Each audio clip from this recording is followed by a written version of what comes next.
From acquaintance to falling in love, Bella and Edward are finally about to enter the wedding hall. At the wedding, Bella was wearing a white wedding dress, and she walked towards Edward with a smile on her face. At this moment, the Volturi family suddenly appeared. Bella turned around, and all the guests who had just filled the venue disappeared. At this time, they were standing on the corpses of relatives and friends. It turned out that the wedding just now was Bella's nightmare. Alice was doing makeup for Bella.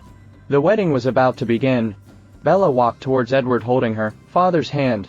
Witnessed by relatives and friends, the two officially became husband and wife. Edward took Bella outside. Edward told Bella, "There is a gift." Jacob came to bless Bella. The two danced, and Jacob told Bella about Bella's last night as a human. Bella tells Jacob that this isn't the last night. When he learned that Bella wanted to have a honeymoon with Edward, Jacob was very angry. Jacob felt that Edward's power would hurt Bella, who was a human being. Bella said it was her own business. Edward also told Jacob to calm down. The werewolf stepped forward to hold Jacob, and Jacob left angrily. After the wedding, Bella and Edward bid farewell to their relatives and friends and started their honeymoon trip. When they came to Brazil, Carlisle gave them an island. Although she had great expectations for the wedding night, Bella was very nervous when it really came, and Edward was also afraid of hurting Bella. The next day, Bella woke up from her sleep, and the room was in a mess.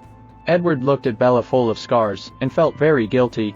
They play chess together, shuttle in the forest, swim together, and enjoy the sweet time of two people. Bella suddenly vomited that day, and Bella remembered that her menstrual period was delayed.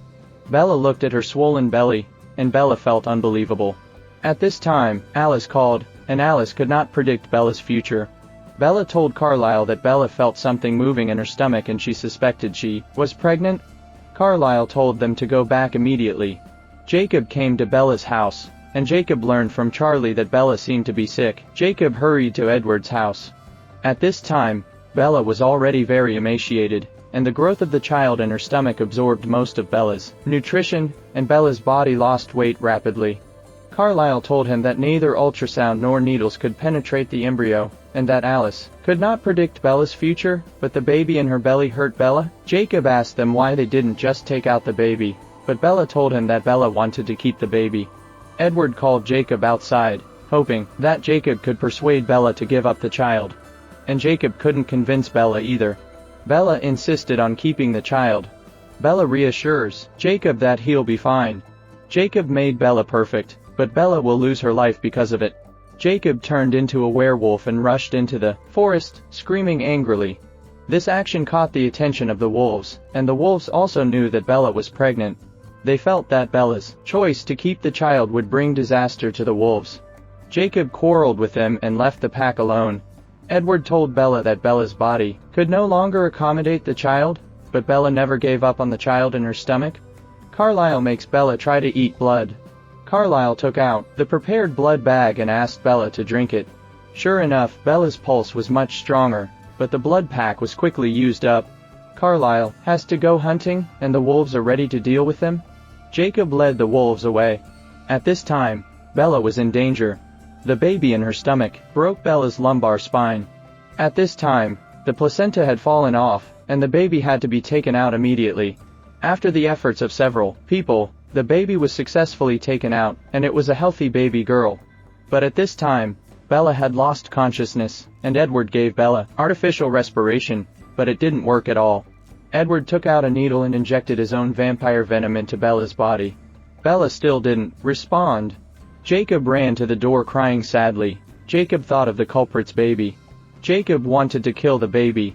The moment Jacob saw the child's eyes, he saw the future with Bella in those eyes. This is the brand of a werewolf, and if someone becomes his brand, he must protect this person for the rest of his life.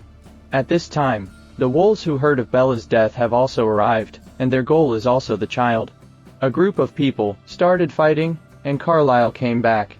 Suddenly, Jacob rushed out and told the wolves that if they wanted to kill the baby, they had to kill Jacob first. Edward told everyone that Jacob had branded the child, and the wolf family could not harm the people branded by werewolves, so the werewolves had to leave. At this time, the vampire blood on Bella's body started to move, and they flowed in Bella's body. Bella's body changed. Bella's hair became golden, and her skin became smooth and rosy. The past experiences flashed in front of her eyes, and Bella opened her eyes. Bella became a vampire. What's the next story?